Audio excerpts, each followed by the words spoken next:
사랑하는 성도 여러분, 우리는 어떤 지혜로 살아가야 할까요? 세상에는 여러 가지 지혜가 있습니다. 세상에는 여러 가지 지식도 있습니다.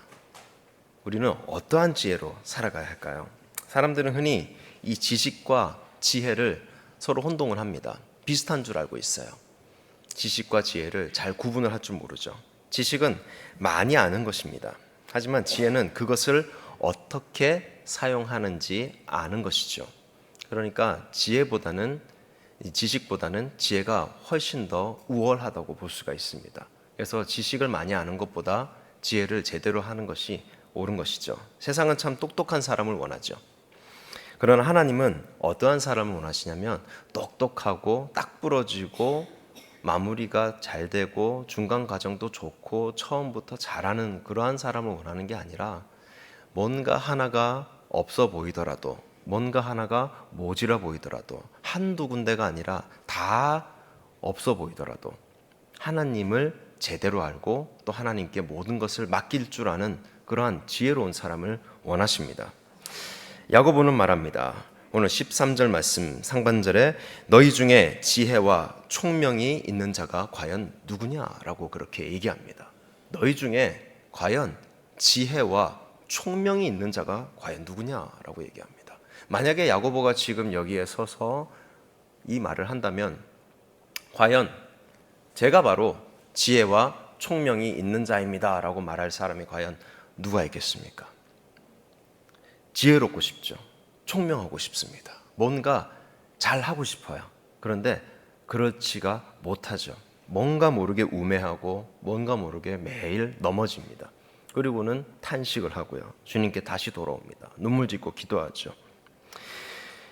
지혜와 총명이 있는 자가는 마치 이것은 어떻게 묻는 것 같냐면 너희는 어떤 지혜로 살고 있느냐? 과연 네가 가지고 있는 지혜가 세상의 지혜냐? 아니면 하늘로부터 난 그런 하나님의 지혜이냐라는 것입니다. 오늘 본문은 두 종류의 지혜를 소개하고 있습니다. 땅에서 난 지혜와 그리고 하늘로부터 난 지혜를 얘기하고 있습니다. 땅에서부터 난 지혜는 어떤 것을 얘기할까요? 땅에서부터 난 지혜. 시기가 있겠죠. 그리고 질투가 있을 것이고 또 사람끼리 어우러지니까 다툼이 있습니다. 우리가 이렇게 생각하면 될 것 같아요. 포로 수용소에 사람들이 어우러져서 막 살고 있습니다. 그러면 그 모습이 어떤가요? 체계적으로 뭔가 잘 흘러갑니까? 사람들의 모습이 괜찮습니까? 아니죠. 서로 뒤엉켜서 이러한 저러한 법도 없이 서로 그냥 밥 먹고 자고 그 다음에 생존하는 것, 그게 다겠죠. 그 안에서는 어떠한 것도 필요 없습니다. 그냥 본능적으로 살아갑니다.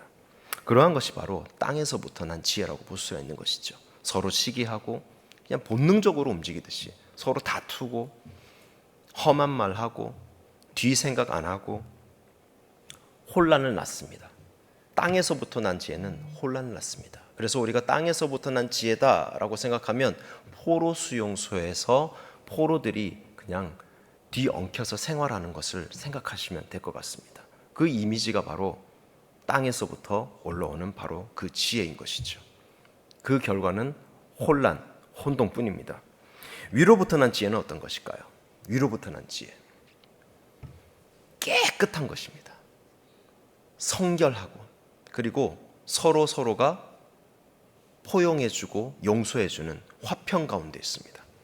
그리고 의의 열매를 낳습니다. 그러한 것이 바로 하늘로부터 위로부터 난 지혜다라고 볼 수가 있습니다. 아주 정리정돈이 잘 되어 있는 것, 깨끗한 것. 그렇죠. 오늘 말씀을 통해서 우리가 어떤 지혜를 따라서 살아가야 하는지를 우리가 돌아보고 그리고 하나님의 자녀답게 위로부터 난 지혜로 살아가는 저와 여러분들이 되길 그 은혜가 있길 소망합니다. 먼저 세상의 지혜는요 결국 혼란을 낳는다라고 아까 말씀드렸습니다. 야고보는 이렇게 얘기합니다. 오늘 14절, 15절, 16절 말씀입니다. 함께 보겠습니다. 준비 시작. 그러나 너희 마음속에 독한 시기와 다툼이 있으면 자랑하지 말라. 진리를 거슬러 거짓말하지 말라. 이러한 지혜는 위로부터 내려온 것이 아니요 땅 위의 것이요 정욕의 것이요 귀신의 것이니 시기와 다툼이 있는 곳에는 혼란과 모든 악한 일이 있음이라. 아멘. 오만 나쁜 말이 다 있는 것 같아요. 내가 살아가는 데 있어서 정말 이거 하나만큼은 없었으면 하는 것들이 여기 다 포함되어 있는 것 같아요. 세상의 지혜는요, 언제나 경쟁과 비교 속에서 우리를 혼란 속에 만들어 버립니다. 그 경쟁과 비교 속에서 이 세상의 지혜는 작동한다라는 것이죠. 내가 더 높아야 하고 내가 더 인정받아야 합니다. 내가 더 우월하다는 그런 생각을 가져야 합니다. 그러다 보면 우리의 마음속에서는 뭐가 있겠습니까? 내가 쟤보다는 나아야지. 내가 저 아이보다는 내가 훨씬 더 앞서야지. 진 눌러야 되겠다. 뭐가 있겠어요? 나은 게 있으면 눌러야 되겠죠. 바로 시기 질투가 막 올라오는 것입니다. 그러면 서로가 어떻게 했어요? 나도 올라가야 되고 너도 올라가야 되고 엉망진창이 되겠죠. 우리가 우물 안에 있다고 생각하겠습니다. 우물 안에 아무런 것도 없이 그 우물을 맨손으로 그냥 올라가야 됩니다. 그러면 사람을 밟고 올라갈 수밖에 없어요. 계속 사람을 밟고 올라가고 또 끌어당기고 또 무너지고 밟고 다시 올리고 계속 그런 모습들이 행동들이 계속된다면 얼마나 고통스럽겠습니까? 세상은 바로 그러한 것입니다. 그 결과는 무엇이겠습니까? 우물 안에서 그렇게 뒤엉켜서 계속 올라가려고 하면 밟으려고 하면 어떻겠습니까? 혼란스럽죠. 그리고 모든 것은 악할 수밖에 없습니다. 세상은 똑똑해질수록 더 복잡해집니다. 그리고 똑똑해질수록 더 싸움이 많이 일어나죠. 우리 대한민국 사람들은 참 똑똑합니다. 그래서 이 핸드폰 가지고 오만 걸 다 해요. 그리고 이 핸드폰 안에서 할 수 있는 영역이 굉장히 많아졌습니다. 할아버지 할머니들도 90, 80 핸드폰 가지고 다 하고 있습니다. 이제는 코로나 시기가 지나면서 다들 척척박사가 돼버렸어요. 핸드폰으로 주문하고 뭐하고 다 합니다. 여기에 푹 빠져 계세요. 오히려 청소년보다 더 빠져 계신 분들도 많죠. 고개가 이렇게 숙여져 있어요. 또또똑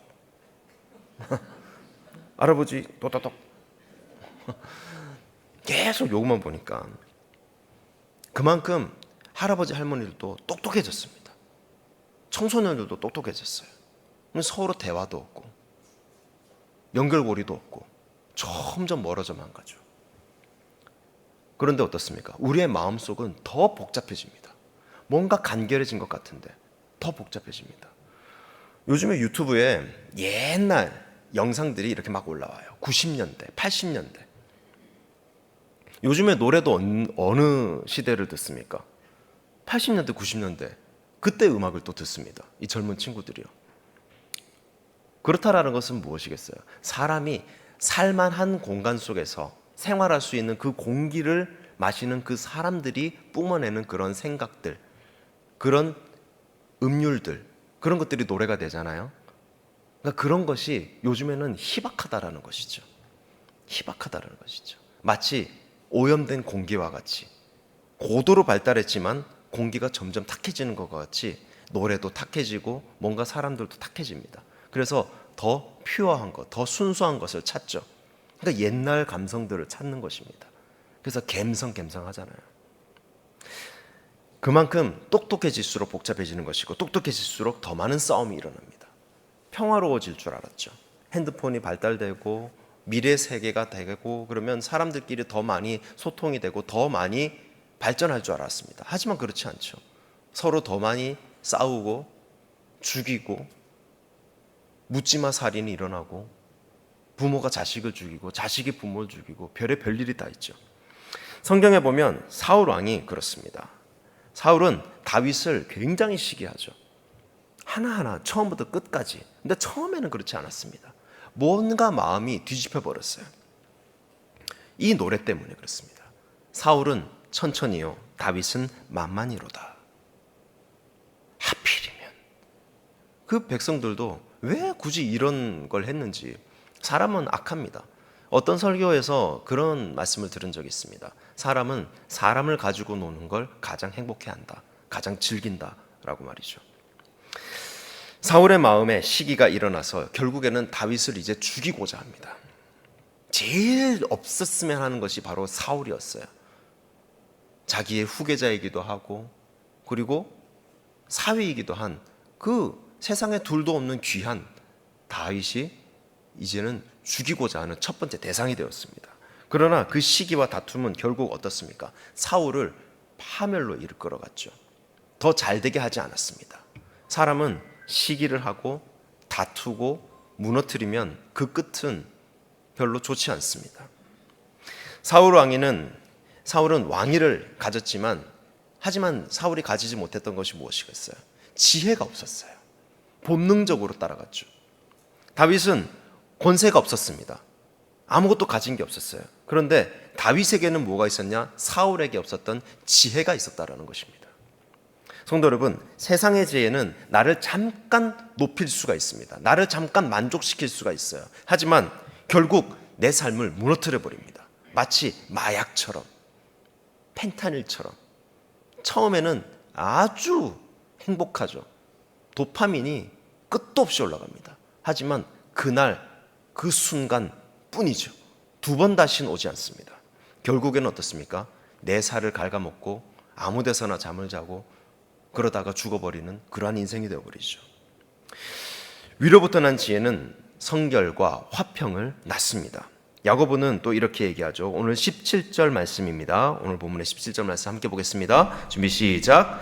오직 위로부터 난 지혜는 첫째 성결하고 다음에 화평하고 관용하고 양순하며 긍휼과 선한 열매가 가득하고 편견과 거짓이 없다라고 얘기합니다. 하나님의 지혜 전혀 다른 열매를 낳습니다. 세상의 지혜는 시기를 낳고 다툼을 낳고 혼란을 낳고 결국에는 파멸로 이른다라는 것을 우리는 알았습니다. 하나님의 지혜는 전혀 다른 열매를 맺습니다. 열매가 완전히 달라요. 성결의 열매, 하나님 앞에서 깨끗한 것을 얘기하죠. 성결, 깨끗한 것. 그리고 화평은 무엇이겠습니까? 갈등을 하는 것이 아니라 서로가 용서해주고 화해하고 평화롭게 잘 지내는 것입니다. 화평이라는 것이 참 중요한데요. 우리가 세상을 살아가면서 내 마음이 어떻게 돼야 되냐면 화평해야 됩니다.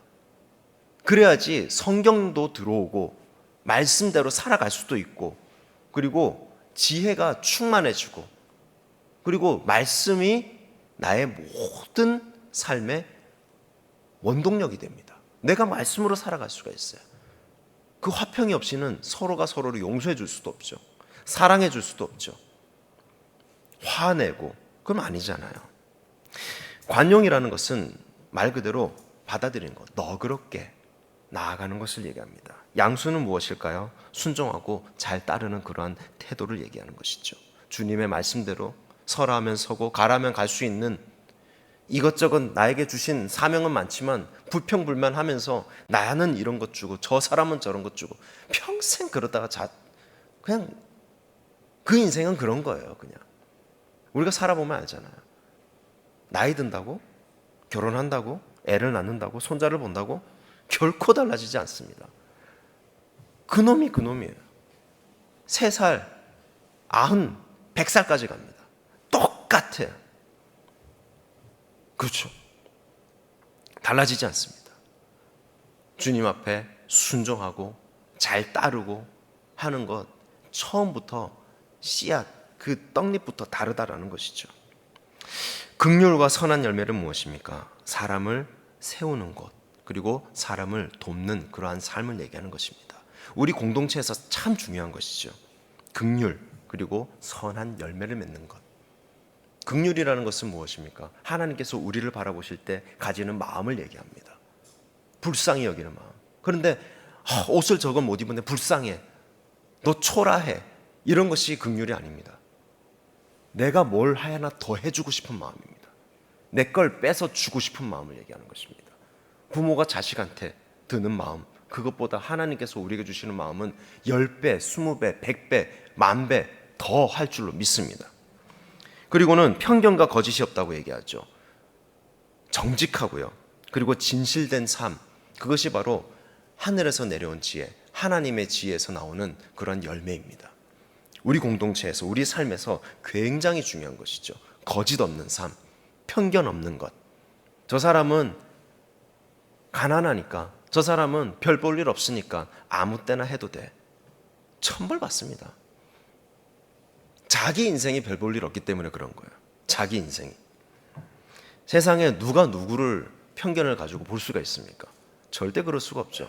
다 고귀하고 다 존귀하죠. 왜냐? 하나님의 자녀이니까. 그리고 거짓이 있으면 안 됩니다. 항상 사람은 정직해야 됩니다.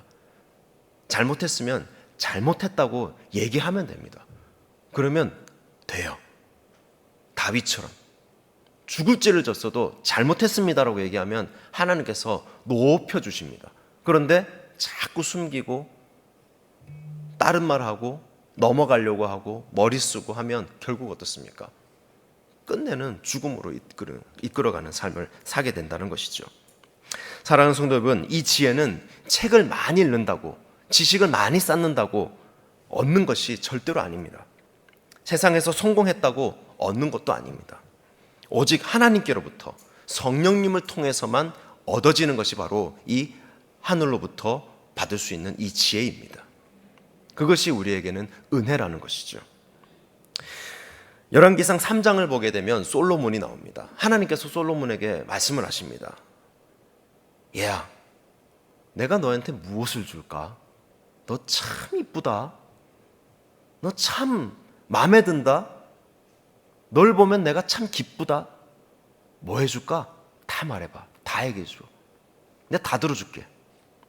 그때 솔로몬이 얘기하죠. 지혜를 주시옵소서. 주의 백성을 잘 다스릴 수 있도록, 선과 악을 잘 분별할 수 있도록 주님, 나에게는 다른 거 필요 없습니다. 지혜를 더하여 주시옵소서. 그렇게 간구합니다. 하나님은 그 마음이 너무나도 기쁘시죠. 기쁜데 또 기쁘고 또 기쁘고 또 기뻐서 자꾸 존귀하게 올려주십니다. 그 얘기하죠. 너 앞에 뒤로 너 같은 사람이 없게 내가 만들어줄게. 네가 구하지 않았던 부귀와 영광까지 내가 다 줄게. 종합 세트로. 그렇게 얘기하죠. 너무 우리가 듣고 싶어하는 말이죠. 그렇게 되고 싶어요. 하지만 우리는 지혜가 없어서, 지혜가 있기 때문에, 하나님의 지혜가 무엇인지를 알기 때문에 솔로몬은 그렇게 구할 수 있었던 것입니다. 지혜뿐만 아니라 주님은 다 주셨죠. 솔로몬의 위대함은 권력이나 그러한 의리의리한 군대가 아닙니다. 그런 금칠한 그런 성전이 아닙니다. 하나님이 주신 지혜에서 솔로몬의 그 위대함은 나온 줄로 믿습니다. 마찬가지로 우리의 삶도 그렇죠. 하나님의 지혜로 우리가 세워질 때 아름답게 우리는 열매를 맺을 수 있는 것입니다. 하나님의 지혜 없이는 아까 말씀드린 성결, 화평, 아무것도 이루어낼 수가 없습니다. 왜냐하면 땅에서부터 올라오는 지혜로 살기 때문에. 그것은 결국 뭘 낳는다고 그랬어요? 혼란과 혼돈과 싸움과 시기와 질투, 다툼을 낳는다고 말씀드렸잖아요.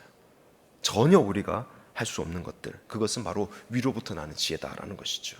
마지막으로 야고보는 이렇게 얘기합니다. 18절 말씀 함께 볼까요? 18절입니다. 준비 시작. 화평하게 하는 자들은 화평으로 심어 의의 열매를 거두느니라.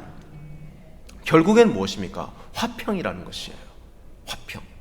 화평하게 하는 자들, 남의 마음을 두렵고 떨리게 하는 것이 아니고, 초조하게 만드는 것이 아니고, 짓눌러 버리는 것이 아니라 평화롭게 만드는 사람, 부드럽게 만드는 사람, 주님과 함께 동행하고 싶게 만들어 버리는 바로 그 마음, 그것이 바로 화평이죠.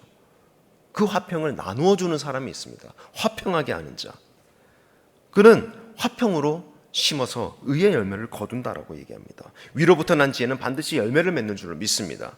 그 열매가 바로 의의 열매입니다. 하나님이 기뻐하시는 열매, 사람을 살리고 공동체를 세우는 열매가 바로 의의 열매입니다. 성도 여러분, 우리의 말 한마디, 우리의 행동 하나하나가 지혜로 심겨질 때 그곳에는 의의 열매가 맺힐 줄을 믿습니다. 하나님의 나라가 그로 인해서 확장될 줄로 믿습니다. 사랑하는 성도 여러분, 오늘 우리는 다시 한번 스스로에게 물어봐야 합니다. 나는 어떤 지혜로 살고 있는 것인가? 솔직하게. 정말 솔직하게 나이 뭐 지위 고와 막론하고 다 필요 없고 딱 거울 보고 얘기하는 거예요. 아무도 없. 문 잠궈 놓고 그냥 딱 문 잠궈 놓고 애 혹시나 몰라. 딱 보고 나는 진짜 뭘로 살까?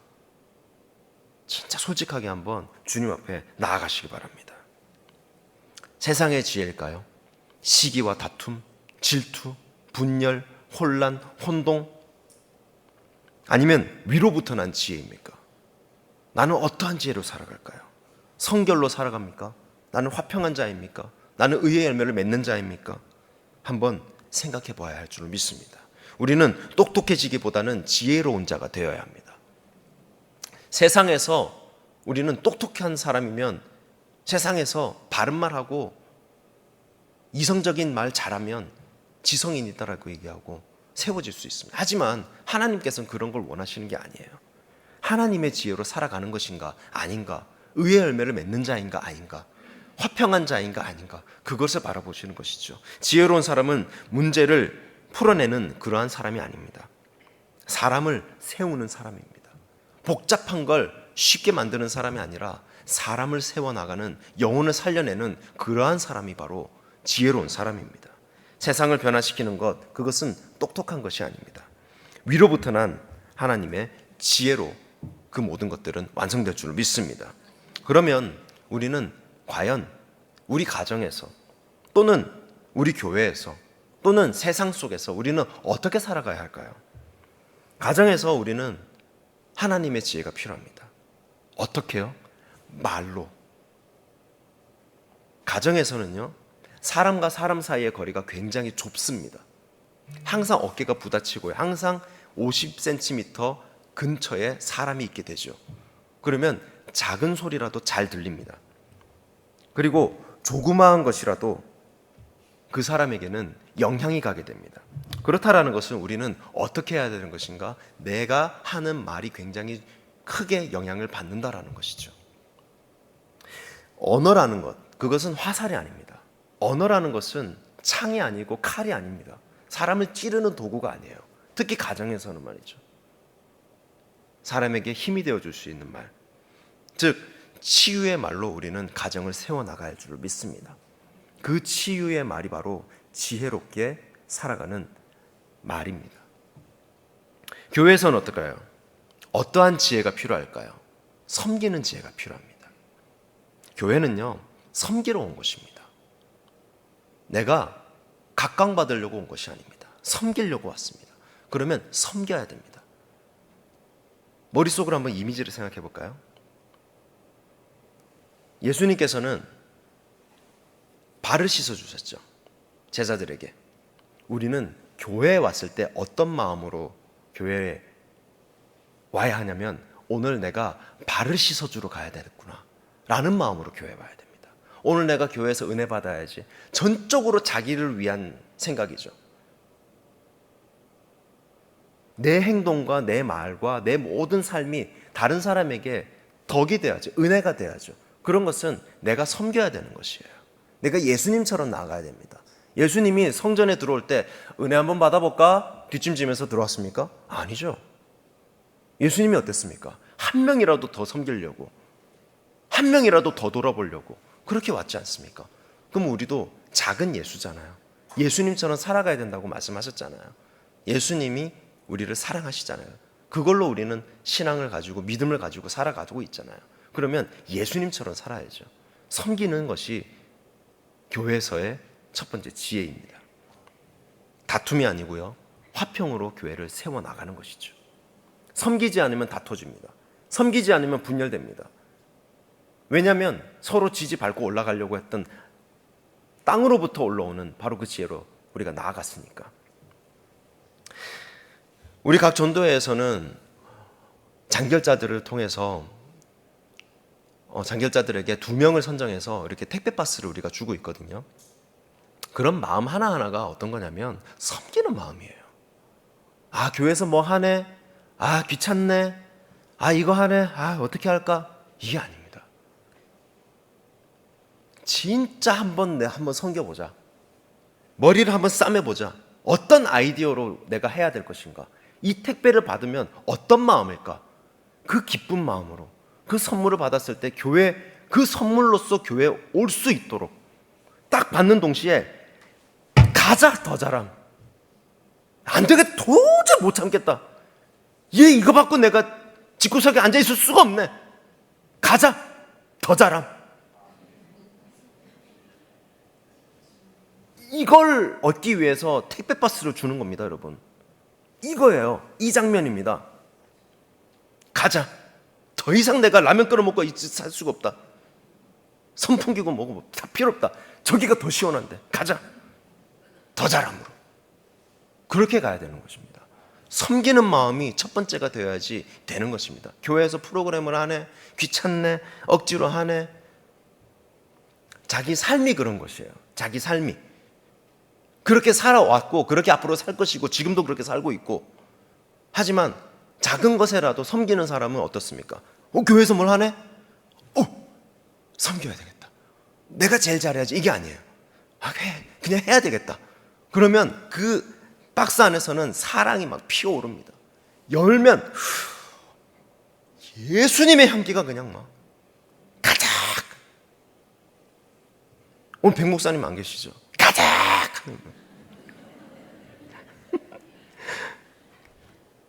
보고 싶어요. 그렇게 섬기시기 바랍니다. 세상에서는 어떻습니까? 세상의 지혜에서는 하나님의 지혜로 어떻게 살아가는 것이냐면 증거하는 지혜예요. 세상에서는 증거를 해야 됩니다. 예수 그리스도를 나타내야 되고요. 하나님의 말씀을 나타내야 되는 것입니다. 거짓과 편견으로 사는 것이 아니라 긍휼과 정직으로 살아야 되는 것입니다. 사람은 긍휼해야 되고요.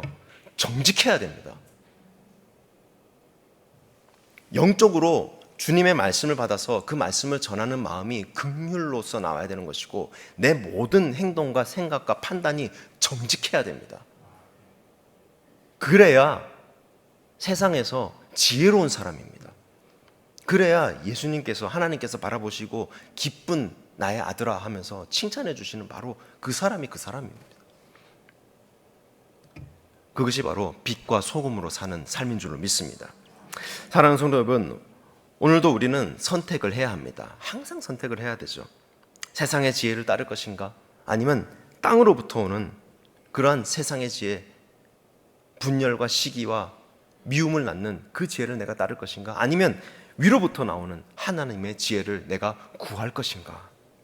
기도하며 주님 앞에 우리는 구해야 할 줄로 믿습니다. 위로부터 난 지혜를 주님 나에게 허락하여 주시옵소서. 내 말과 내 행동이 바뀌어질 수 있도록, 주님을 닮아갈 수 있도록, 예수 그리스도를 닮아갈 수 있도록 주님 나에게 긍휼을 더하여 주시옵소서. 내 삶에 화평을 내가 심는 자가 될 수 있고, 그래야 하여서 의의 열매를 거두는 그러한 인생이 될 수 있도록 주님 나를 도와주시옵소서라는 이 기도로 여러분들의 그 삶이 시작될 줄로 믿습니다. 오늘 말씀을 붙잡고 우리 모두 위로부터 난 그러한 지혜로 가정과 교회와 세상 속에서 그런 빛을 발하는 복된 성도님들 되시길 주님의 이름으로 축복합니다.